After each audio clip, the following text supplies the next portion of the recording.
Welcome! Sa videong ito, kasama ko pala yung kapatid ko at yung mga tropa kong maliliit. At for today, gala serya na naman. Hindi mo masasabing gala kung hindi mo i-flex yung dinaanan nyo. Hindi ko naman feel ikwento yung biyahe, kaya nandito na kami sa destinasyon. At eto nga yung unang nakita namin, ang robot na si Cal. Nandito kami sa Mind Museum na kung saan ang mga bata ang tanging bida. Habang nasa labas, eto pala si Rowan ay tinititigan yung robot na lahat yung pangarap niya ay maging member ng Paw Patrol. Habang bumibili sila, ako nagdadasal na sana maka-discount naman. Kasi isipin nyo na lang na yung bawat ticket dyan ay pambudget niya na ng buong kinsena sa bigas. Bago nga makapasok sa museum, nag-decide muna kami na kumain sa may tabi-tabi at una nakita namin Kabado 20 si Jollibee. At habang nga hinuhuli pa yung manok na piprituhin ni Jollibee, eto kinabitan na kami ng ticket para sa mga bata. Habang nga kinakabit yung entrance ticket sa kanila, ang dami pumapasok sa isip ko. Tulad ng kung ano kaya ang meron sa loob, bakit ang mahal? Like makakapunta ba talaga ako ng Galaxy kapag pumasok ako doon? O kaya kapag nakakita ba ako ng open hall at pumasok doon? Magiging kamukha ko na ba si Taylor Swift? Kung sa tingin nyo, konti lang yung order namin, sapat lang yan. Mga bata lang naman kasi talaga. Tsaka hello, 4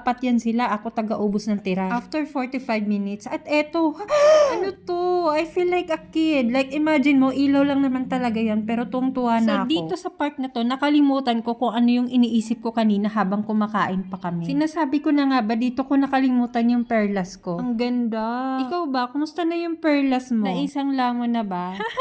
At dito naman tayo sa side na kung saan kinumusta namin yung astronaut na ilang taon na yata tumatayo dyan. Buti na lang talaga, dito ka naka-display kuya. Huwag kang magpapakita sa akin sa gitna ng dilim ha. Kung feeling mo entitled ka na makongratulate si kuya, hala sige, pumunta ka na dito at inaantay ka niya. Pero naisip ko nga kasi ilan kayang kamay ang nakahawak na sa kanya.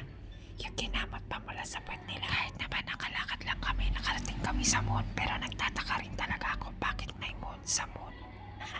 Matapos nga na pumunta naman kami dito sa may parang aquarium. Pero ang totoo, aaminin ko, hindi ko talaga alam kung anong meron dyan. Konting ikot pa nga nandito na sila sa parang sound wave na studio. Pero hindi ko guess bakit sinama nila yan dyan. Kasi sa dami ng tao, useless lang. Hindi ko marinig kung ano yung dapat marinig. At ito na nga yung pinaka-exciting part ko. Yung parang galaxy na nasa outer space at Milky Way ka sa sobrang ganda ng ceiling nila. Ito naman yung perfect sa inyong matjowa na kung magsusubukan kayo ng loyalty, idaan mo siya dito. At dito ko na nga nakita yung mining site na inspired sa bahay na Seven Dwarf. Kung pumasok na nga sa isip mo na mag-exit na at mag-comment na lang para mas madali ang buhay mo, wag muna. Ito nga kasi yung gusto kong ipakita.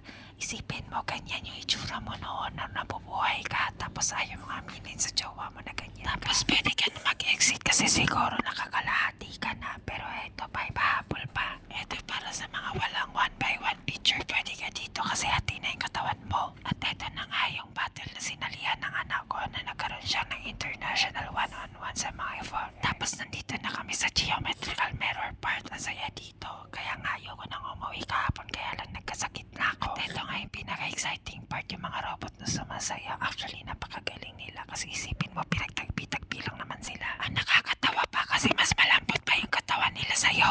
Kasi mas magaling pa sila sumayaw. Isipin mo na lang yung tao ka tapos sila robot. Ano ka ba? Hindi kami uuwi kung hindi ito nasubukan ng mga anak ko. Pero yung mga lalaki talaga yung pinakagusto nila. Sobrang nakakatawa kasi mukhang nasulit naman nila. Proud ako sa'yo kung umabot ka dito. Ibig sabihin magkasundo tayo. Salamat! Like and share!